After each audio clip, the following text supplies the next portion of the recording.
Nós vamos apresentar a nossa participação na revisão do Consenso Internacional de Infecção Musculoesquelética, que aconteceu em julho desse ano na Filadélfia. Na verdade, é uma revisão do que todo mundo conhece pelo Proceedings, que foi o primeiro consenso internacional que era restrito a infecções periprotéticas, feito pela Sociedade Americana de Infecção Musculoesquelética, liderado pelo professor Parvizi e pelo professor Guia, que todos conhecem. E esse ano houve a intenção, então, de fazer a revisão desse consenso, mas estender para as infecções musculoesqueléticas em geral, já que partia da Sociedade Americana. Foi realizado na Filadélfia, todo mundo conhece, ou pelo menos sabe aonde fica, um berço da história americana, é a sexta cidade mais populosa dos Estados Unidos, onde se declarou a independência inglesa, dos ingleses, né? Tem lá um belíssimo sino que simboliza essa independência, uma cidade extremamente bem cuidada, bonita. Esse é o hotel onde nós ficamos, e aqui então os representantes brasileiros desse consenso, na verdade do Instituto, eu, o Arnaldo e o Pécora, estivemos presentes, e tem representantes do INTO, Rio de Janeiro, de Porto Alegre, Curitiba, e de São Paulo, ainda mais da Santa Casa. E este processo de escolha de delegados e de responder as perguntas, a gente vai colocar um pouco mais detalhadamente. Esse é o grupo brasileiro, de pessoas que já tinham participado no primeiro consenso, no Proceedings, e novos delegados que foram agregados. Então, aqui está o Marcelino, que todo mundo conhece. Marcelino é presidente da ASBio, que é a Associação Brasileira de Infecção Relacionada a Implantes, tem trabalhado bastante em conjunto com a Sociedade Brasileira de Infectologia, o comitê que eu coordeno na Latinoamérica de Infecção Osteoarticular.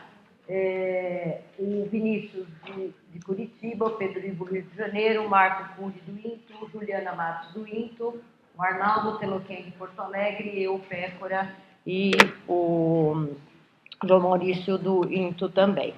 Então, o objetivo desse consenso sempre foi, e não mudou, realmente avaliar a literatura pertinente a esse assunto, que é extremamente vasta, evidenciar exatamente o que temos de base para que está conduta. Então, todo mundo sabe, quem já leu um pouquinho sobre qualquer tipo de infecção osteoarticular, ela tem uma abordagem nova, recente na literatura, estou falando dos últimos 3 anos, pelo menos, várias questões em aberto ainda, e associando novas tecnologias, tanto de investigação quanto de tratamento, que demandam, sem dúvida nenhuma, um tempo de experimentação ainda. E, para isso, o consenso também serve desses temas que ainda são polêmicos em aberto, para determinar, para nortear esses países todos que fizeram parte do consenso,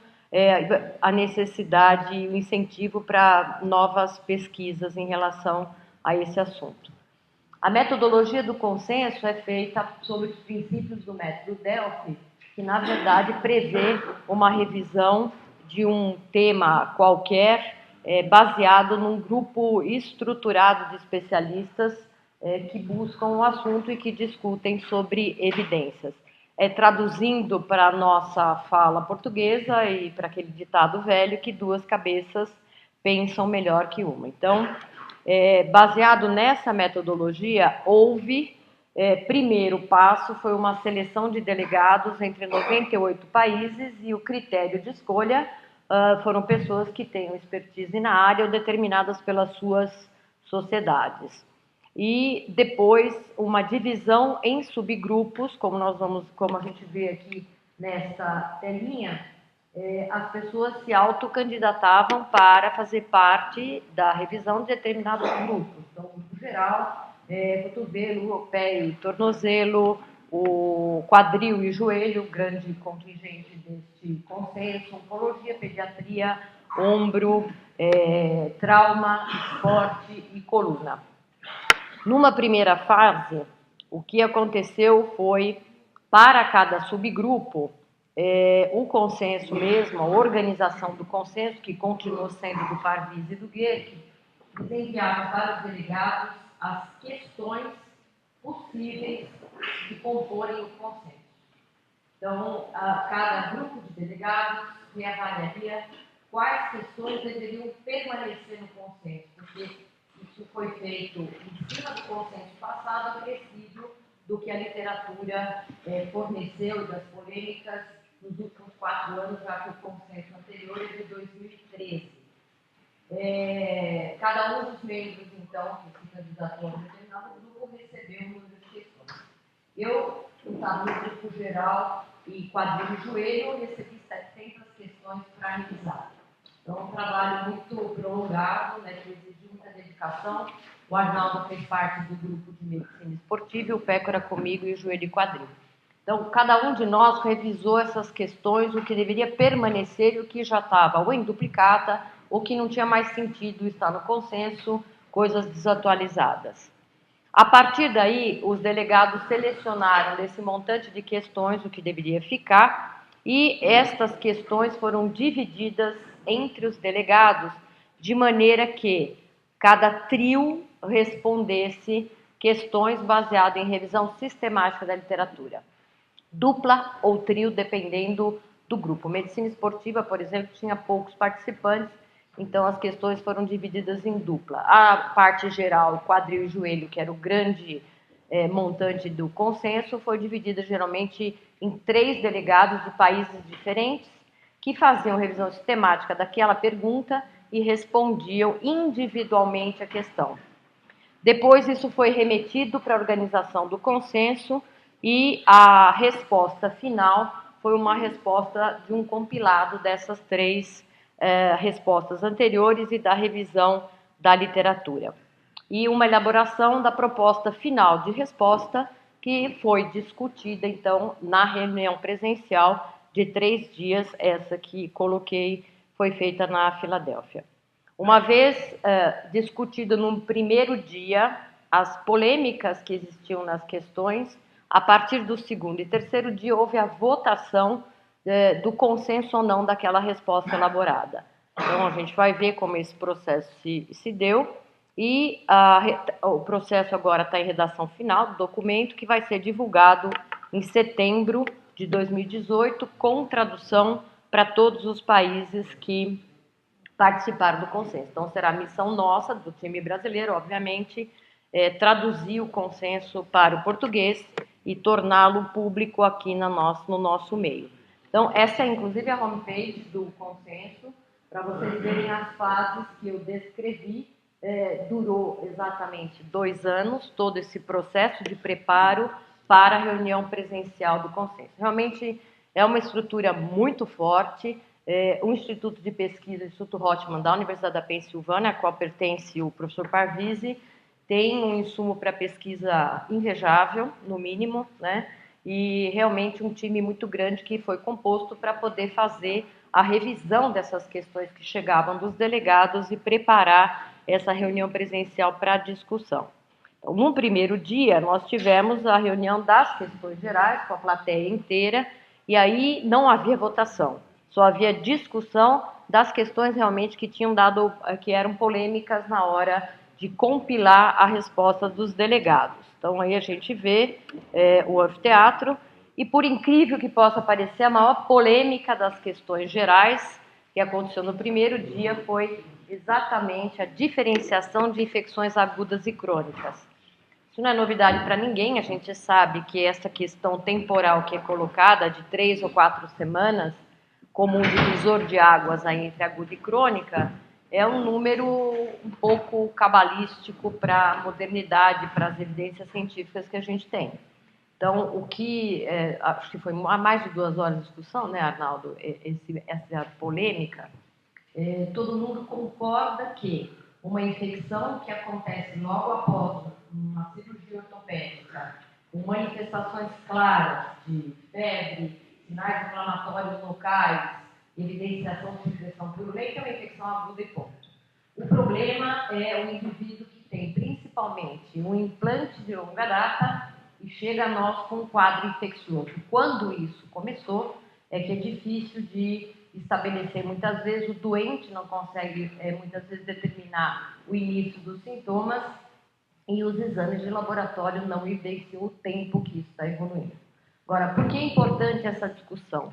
Porque nós temos aí, no meio disso aí, o papel do biofilme que condenaria a manutenção, principalmente das sínteses de qualquer natureza que estivessem decorrendo dessa infecção. Então, todo mundo sabe que o biofilme é uma estrutura de sobrevivência bacteriana inteligentíssima e que não só dificulta o diagnóstico etiológico muitas vezes, porque as células ficam retidas dentro dessa estrutura, as células bacterianas, mas também condena a manutenção do implante para a erradicação da infecção. Pode até suprimir a infecção com a presença do implante e o biofilme, mas curar não se vai, justamente é uma fonte de emissão de bactéria livre permanentemente. Então, determinar o tempo de evolução da infecção é determinar a maturidade do biofilme. Se o biofilme tem mais de 3 semanas de evolução, ele é considerado maduro e uma estrutura de difícil acesso dos antimicrobianos. A única estratégia seria a remoção mecânica deste implante que está sediando a formação do biofilme. Então, foi essa a discussão. Vem no consenso ainda a manutenção de 3 a 4 semanas, porque não há evidência na literatura clara que a gente possa mudar. A impressão que a gente tem vendo a pesquisa básica, né, com animal de experimentação, é que conforme se consolida o conhecimento do biofilme, esse tempo vai ser reduzido. E a gente vê isso na prática aqui às vezes. A gente vê infecções agudas, até osteomielites agudas sem implantes, que a gente determina pelo tempo que é aguda, tem 3 semanas de evolução, quase 4, e o anátomo patológico mostra para a gente sinais de cronificação. Então, acho que a gente vai caminhar para uma redução de tempo em relação a essa divisão de aguda e crônica, que está diretamente relacionado com a conduta não só clínica, mas cirúrgica em relação à presença dessa estrutura. Bom, depois dessa discussão geral no primeiro dia, foram divididos aí os subgrupos em salas diferenciadas dentro do instituto onde se realizou o consenso, e cada um dos grupos votou questões em particular. Então, aqui é o número de questões que foram votadas em reunião presencial, realmente foram 3 dias de imersão neste lugar, né? Início às 7 da manhã, término às 7 da noite, com refeição dentro do local, para ninguém ter a tentação de passear na Filadélfia. E realmente é bastante produtivo, mas muito cansativo. Então, a gente respondeu entre geral e quadril aí mais de 300 questões, os outros grupos com um pouco menos, mas assim que terminavam o seu papel, eles retornavam para a Assembleia Geral para ajudar na votação disso.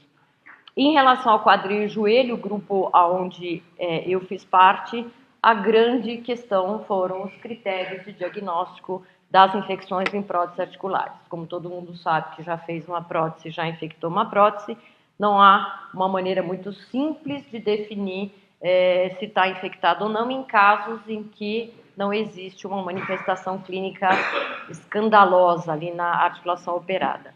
Então, o que mudou é realmente o papel da alfa-defensina no líquido sinovial, que a gente já tem trabalhado aqui a nível de pesquisa com o grupo de joelho, e a novidade é a dosagem sérica do dímero D, como talvez um parâmetro para diagnóstico de infecção. E pela primeira vez, então, se montou um score, uma pontuação em relação a essas alterações. Então, deve vir mais ou menos desse jeito, ficou para a revisão final ainda. A gente vê que existem critérios maiores que já estavam no consenso de 2013, 2 culturas positivas para o mesmo agente com métodos padronizados, ou do líquido sinovial, e aqui é para o líquido sinovial colhido no pré-operatório, mas vale também para achado intraoperatório. Ou uma fístula evidente com contiguidade até a prótese. Isso são critérios maiores e que definem diretamente aquela prótese como infectada. E depois os critérios menores, que geraram também bastante discussão, mas foram pontuados para tentar corrigir possíveis não evidências que possam existir, ou pelo menos muito confirmadas. Então, proteína C reativa, que tem uma diferença de valor a ser levado em consideração em infecções agudas e crônicas, caso o doente não tenha doença inflamatória de base que altere esses exames, que também é um problema em relação a isso. O dímero D, que nós usamos bastante em diagnóstico de trombose venosa, embolia de pulmão, um marcador de necrose, e vem aqui com não existe um corte estabelecido nas infecções agudas, existe corte experimental ainda para as crônicas. VHS, também na infecção aguda, tem um valor de corte determinado, o 30, o velho valor de 30 nas crônicas, e a função do líquido sinovial na suspeita de infecção em indivíduos que tenham, obviamente, efusão articular acompanhando o quadro clínico. Então, uma contagem de leucócitos, 10 mil na aguda, 30 mil na crônica. Aqui vale a gente lembrar que toda vez que for funcionar no líquido sinovial, deve ser enviado não só para a cultura, mas para a citologia diferencial e para a gente ter o número de leucócitos e a porcentagem de polimórficos nucleares nesse líquido. Muitas vezes a cultura pode até ser negativa, mas o líquido sinovial, com uma exuberância de células e uma porcentagem alta de células jovens, que são os polimórficos, determinam aí um critério para a infecção. Continua a presença, a realização desse pH leucocitário no líquido sinovial, aquela fitinha que a gente faz no exame de urina, que evidencia produtos de degradação de leucócito, continua sendo válida. A alfa-defensina, que vai ser colocada no consenso, a alfa-defensina dosada em laboratório, não no kit comercial. O kit comercial, que foi amplamente divulgado já, chama Sinovator, ele tem muito erro em quantidades menores de alfa-defensina. Então, o que vai sair como critério de peso 3 é a alfa-defensina dosada no líquido sinovial no laboratório, quantitativa. Infelizmente, a gente não tem disponível ainda a nível dos grandes laboratórios de São Paulo. Isso já foi mostrado para o laboratório Fleury, que cobre uma gama de hospitais de São Paulo, para que incorpore essa tecnologia. A gente solicitou formalmente na volta do consenso. Vamos ver o que não tem muita dificuldade, é só a metodologia e não é um método aprovado pela agência sanitária, então tem que fazer toda essa tramitação legal, mas é possível, obviamente. Então, esses critérios têm pesos menores e maiores, e ainda como critério achado intraoperatório, uma cultura positiva, histologia positiva, e nós sempre julgamos importante que fizessem parte do diagnóstico, agora vem oficialmente. Então, toda vez que operarem uma prótese infectada, que mandem, além da cultura, um fragmento para análise patológico. E, obviamente, a visão do cirurgião de secreção purulenta nesse tecido operado. Então, esses são os critérios que virão com esta pontuação, sendo que pontuação maior que 6 define infecção, entre 4 e 5 inconclusiva e menor que 3 não infectada. Então, acho que melhora um pouco a nossa performance diagnóstico antes da cirurgia para que a gente possa tratar. Aqui eu coloquei especificamente uma questão que foi votada, era assim que era colocada para nós na tela, a resposta, a recomendação através da revisão que foi feita pelos delegados, e você votava sim, não, muito pelo contrário. Então, aqui eu coloquei exatamente a da vancomicina tópica, que existe hoje uma epidemia da utilização disso em sítio operatório, que a gente vem insistindo que não tem poder de ação, a vancomicina sendo colocada pó no sítio cirúrgico, muito feita em cirurgia de coluna, e vem aí oficialmente que não tem indicação, porque não tem evidência na literatura do seu mecanismo de ação. Aqui o Arnaldo foi o único que teve a ideia de fotografar como aparecia na tela, então aparecia a questão, a recomendação, e quem eram os delegados que tinham respondido a questão. O slide seguinte era composto de toda a revisão sistemática feita, e por fim a recomendação para ser votada dessa maneira aqui, ó. A gente votava pelo Wikipedia, concordo, discordo ou me abstenho. Então, isso foi feito para as 500 e tantas questões, numa carga horária de 30 horas aí de todos os delegados, uma experiência extremamente gratificante e que foi finalizada com o jantar na casa do professor Parvisi. Ele mora num lugar como se fosse Alphaville, vamos dizer, daqui do centro de São Paulo, uma casa belíssima e super bem recebidos, os 98 países, obviamente, devia ter umas 300 pessoas no jantar. Tudo ia muito bem com o nosso time, até que eu derrubei o vinho todo em cima do João Maurício, e ele, um lorde, nem se mexeu da cadeira. Para finalizar o nosso sightseeing aí na Filadélfia, todos lembram desta cena, dessa avenida do rock, lutador, onde ele sobe em frente ao Museu de Arte, coloca os pezinhos aqui, ergue as mãos, e aqui o Arnaldo dando uma de Arnaldo Balboa, ele não resistiu em fazer a cena. E uma dos marcos da Filadélfia, o mercado italiano, super bem representado aí de todas as nacionalidades ali dentro. Então era isso.